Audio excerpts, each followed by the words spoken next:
sexy people. It is Dave, it is Duncan, back from Metal Epidemic for another album review. And for this review, Duncan and I have been checking out the new album from Aussie dual bass led prog trio, the Omnific. The band's new album, The Law of Augmenting Returns, is out on June 14th via Wild Thing Records. So, the Omnific return with album 2, which follows up the band's 2021 release, Escapades. The Law of Augmenting Returns explores the notion that the more effort you invest in your artistry, the greater the rewards you reap. This powerful trinity of bass and drums push their creative boundaries to unprecedented heights. A tremendous body of work transpired, traversing the intense, the emotionally charged, and the humorous, appealing to a wide range of musical palettes. Bassist Matt Fack explains, the Law of Augmenting Returns is the culmination of the experience and knowledge learnt and embodied in the 8 years of our existence as a band. With our creative mindset to incorporate new ideas, adhered to the core principle of bass, this album paints the story of the band's past, present, and beyond. The production team of critically acclaimed debut record Escapades reassembled for the release, including Adam Bentley, who is mixing, and then we have Ermin Hamidovic, who is mastering, who's working with Periphery, and Josh Saunders on the artwork, with the majority of the programming handled by the band's own Matt Fack. The album encompasses an array of instrumentation never used on the Omnific record, such as a bass 6, a fretless Warwick played with an E-bow, a live brass including trumpet and trombone, and vocals on the opening track, a barbershop quartet forward by genre legend Tim Warwick, and excerpts from Luke Taylor of Heartline. The title track embraces bass solos from British YouTube sensation Charles Berthud and exhilarating Australian newcomer Kai Den Hertog, while the intricate keyboards of Rohan Sharma from I Built the Sky appear fluently throughout the album. However, despite all of this, in true steadfast fashion, the Omnific's realm is yet to feature a guitar, and long may the lords of bass reign. I do feel like I've been giving bass players a lot of shit recently by saying, this is karma, Dave. This review's karma. Yep. I have been saying recently, we've reviewed a lot of two-pieces, right? A lot of two-piece bands. Yeah. And we'll go even one step further. A lot of two-piece bands, and then we went away to check out El Muno. Just like a week ago.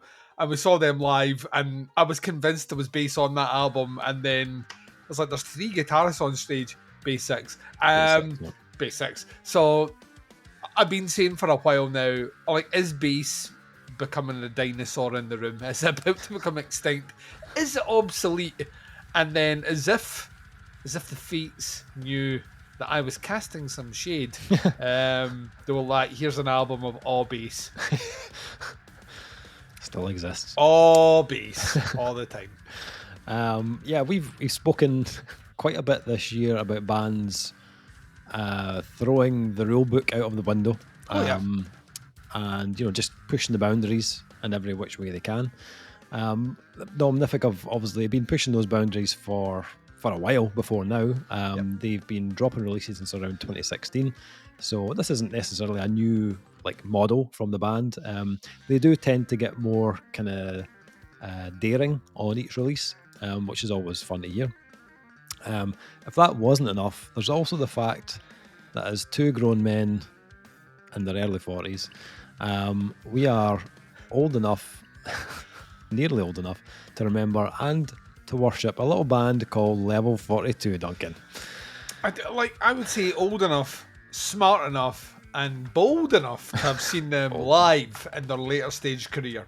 Yes. Not when Mark King was wearing pajama pants and a suit jacket.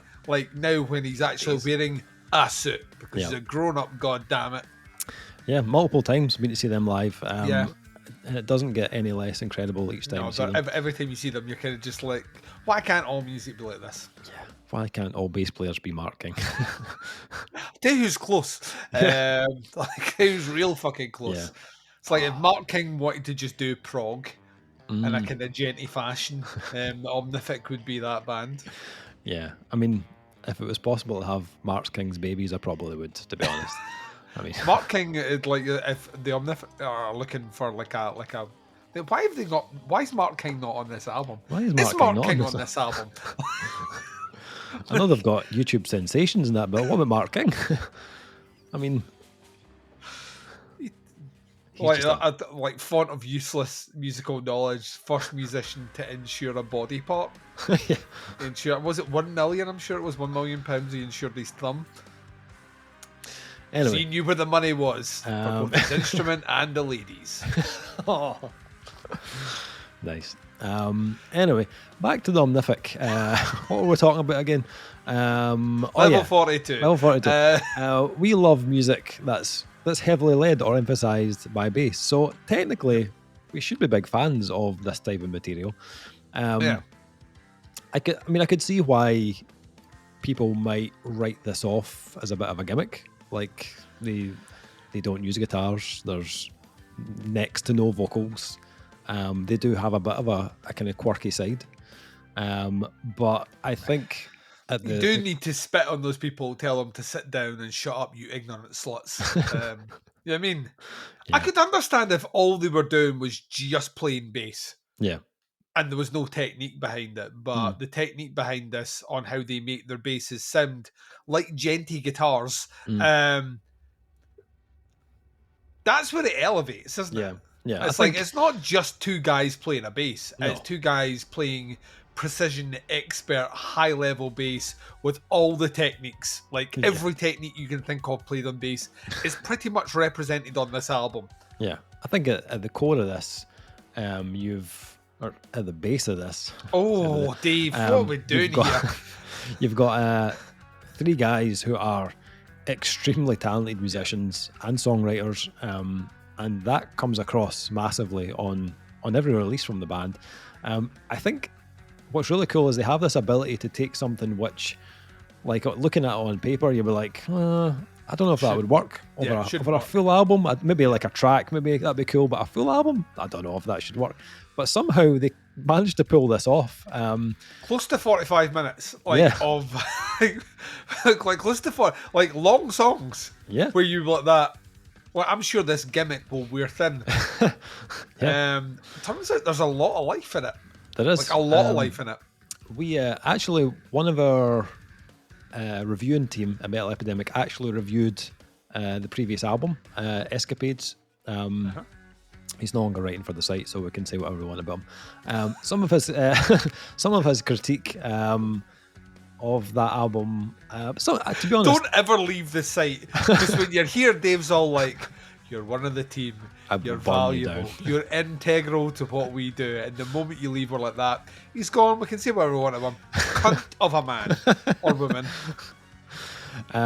So to be fair, some of the things he said about that last album I actually did agree with. I was kind of in alignment. Other things maybe not so much, but one thing I did agree on was maybe the last album, it maybe didn't always nail the landing of certain parts. Like the build up sometimes maybe just felt a little bit kind of underwhelming. But I found with this release that was something that had definitely improved. I found far more kind of memorable sections on this album where like the kind of culmination of like a kind of build up on a track actually does kind of hit the mark. I think a lot of the kind of symphonic elements that they've added in and their placement also kind of help on this album with those parts that kind of build to a crescendo basically. And those parts are very well kind of situated on this release. Would also link into that those bigger moments feel much more fluid on this album, as opposed to them maybe occasionally sounding more kind of tacked on previously. This album definitely, to me, felt like it had a better kind of continuity, a better flow to it, without it sounding like just one long track as well. This album has has kind of markers where you still get that feeling of like finality on a track and a move into something new. I need to mention one of those endings caught me completely off guard. It's the end of the title track, where it goes from this like really kind of choppy progressive groove into this like honky tonk piano part that it sounds like it's from the fucking rivers of Mississippi. I was like, I just need a fucking shot of moonshine and I'm going to be transported. Like, what the fuck is going on?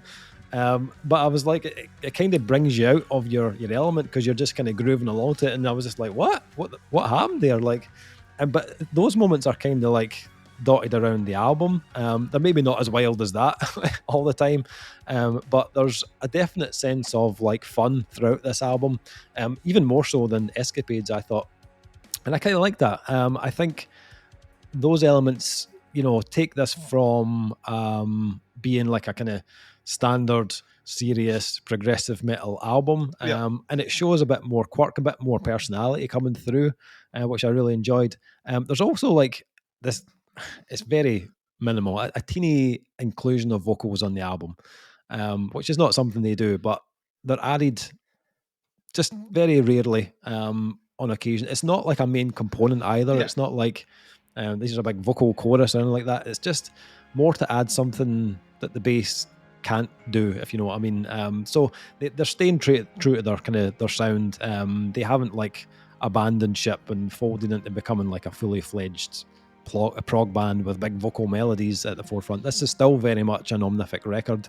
The bass is still the main component of this album, and the playing is still completely off the chain. I was just kind of in awe of this, like how good these guys actually are. I think it was, is it Matrices? Is it Matrices? I think. Yeah, I think it was Matrices into Bass Camp. I think those two tracks together, I was like, this is fucking awesome. The musicianship is just like chef's kiss good. The tightness, unreal. Like the bass drum work on Matrices is like unreal. Like just super tight, little tempo switches. But Jerome, the drummer Jerome, has got this real ability to make you really just kind of sink into the groove. Like it's just so natural with it. It's like not some a drummers, computer. Well, you know what I mean? Like exactly. it doesn't fall into that kind of metronome click. No. And like all the transitions are very much like falling into the beat, which is really cool. Yeah, it's just some drummers have that real kind of natural kind of feel to their playing, and you just feel like you're kind of sinking into it. Bass Camp hears the band get a little more kind of slightly more kind of delicate in places, but I actually really enjoyed how uplifting that track was. I think that's the track where they started to include more instrumentation. I'm sure I could hear like brass and strings on that, but it just added a really nice kind of lightness to the track. And again, the bass work is just incredible. There is a spot on that track where it goes into like a guitar solo, but it's all played on bass, and I was just like, what the, like this is just insane. Like I couldn't kind of get my head around it. We spoke about Zenda last year. We interviewed the guys from Unprocessed. Yeah. And we were talking about when you listen to what they're doing with guitars, it's mind blown. Now imagine that, but on big old thick fucking strings, and have the same level of precision and dexterity to deliver like melody, clean tones, and leads in a way which it's hard not to like literally like especially if you understand music, it's hard not to be kind of in awe of this. Like they push everything to the level, almost to points where it does become laughable, deliberately so. I'm sure the band are in on the joke. Yeah. But like musically, it's a different level. Yeah. There were so many times where I was just like, did he just? It's just fucking what the ridiculous. Fuck? Like, let's get back to listen to that again. Like, there's so much as a musician. There's so much to be impressed by on this album. Like if you like a release where you can really delve into like technique and playing style, this is like 100% an album you should check out. Even just the production of the bass, which sounds unreal. Like they've obviously took a lot of time to get the perfect kind of bass tone on this. I thought the kind of thickness of the tone was just odd. That was it Fat Mackerel? The shortest song on there, and it's catchy as fuck. Yeah. It's like so catchy. It reminded me of kind of the way that Love Bites by Haken just gets in there, and it's in there for weeks. Yeah. Fat Mackerel's the same. It's hella groovy, but like, and it's fat with a pH, so that gives Yeah. it away how fucking groovy it's going to be. But it's got a really cool kind of layering of like synths in the background that kind of add this grander feel to it. It's almost like cosmic in a kind of way. There wasn't much here that I disliked, to be honest. I found this a really easy listen. Yeah. And I think the runtime was perfect. Like, it sits right in a really cool kind of sweet spot. The Will of the Wisp is maybe like, begins a little bit too folky for me, maybe slightly in the beginning. It's my weak point on All right. everything around it is great. It's the one where I think it's just one step too far for me Yeah, on the yeah. album. Yeah. And I'm sure there's plenty of people out there, no, that's the best thing. Cool, right? Yeah. They're covering a lot of bases here, Yeah. literally. For me, it's the one step too far. Like, Yeah. it's the one element on there where I'm like, that, it's not for me. Yeah, I was the same. Yeah. The only other thing was there was maybe the occasional kind of programmed element that maybe slightly felt maybe a touch artificial, maybe at times. I think like instrumentally, these guys have a really a very real sound, like it's organic in its core elements. And the synths and orchestral parts work really well on the album. I think they elevate the sections that need it. There was just a couple of sounds for me that maybe just kind of diminished it a little bit slightly for me. But that aside, I thought this was really good. Like, I had a good time with this one. I'm actually a bit hit and miss on solely instrumental music. But these guys do it in a way that kept me totally engaged in the album. I think as a musician myself, I was just so impressed by what they were doing. I didn't miss the vocal element at all. The bass guitars more than compensate for the lack of vocals on this album. What about yourself? What did you think? Yeah, so like you've kind of stolen all the cliff notes for me, to be honest. I suppose that like the remarkableness of the album overall is how versatile they make the bass. Like, genuinely, like almost every genre that they tap into works. Even when you're listening to, even like they're still pulling tricks out the bag right at the end. They come out of Fat Mackerel into Butterfingers. Butterfingers has a chord progression in there in the main part of what I would class as the verse, which is 2 steps from being classical baroque in terms of how you have the chords that lean into each other, specifically progression, but they're doing it over like a polyrhythm, and it's just like it's like my brain was just like, these things should not sit adjacent to each other so comfortably, but they really do. It's an album that is like unabashedly full of look what I can do, but at the same time feels weirdly humble. Like, at no point am I like, this is just like showboat for showboat's sake. They weirdly connect all those techniques in and make it work. If you're unsure how to take this album, the Omnific bass is like, it sets the stage. You get like a barbershop quartet singing about, and I'm sure it's the lines from Role Models. I'm sure it, like, I've never delved too far into it. I did 2 listens of this, but I'm sure they're talking about bass humping your face, slapping the. I'm sure that's what they're singing about, right? So I might be wrong there. If it isn't, just insert your own barbershop quartet singing about the bass humping your face. But like right from that, you get the tone of the humour. But even when that humour's happening, the musicality in the background is just fucking jaw-droppingly good. Yeah. I'm glad you mentioned the drumming, because it's very easy to overlook what like drum and bass, like 2 instruments that through the majority of all like live music have been like need to be in sync. So when you don't have any other instrument distracting you, that needs to be precision tight. It is precision tight on this, and he's a very inventive drummer. Like, some of the flurries are just like, you're listening and going, that's fucking really smart, or it's not what I was expecting. I can't believe you can hit as many bass drums in that 3 seconds there that you actually did. Across the board, it's really, really, really, really smartly put together. Ton of quirk, tons of personality, tons of character.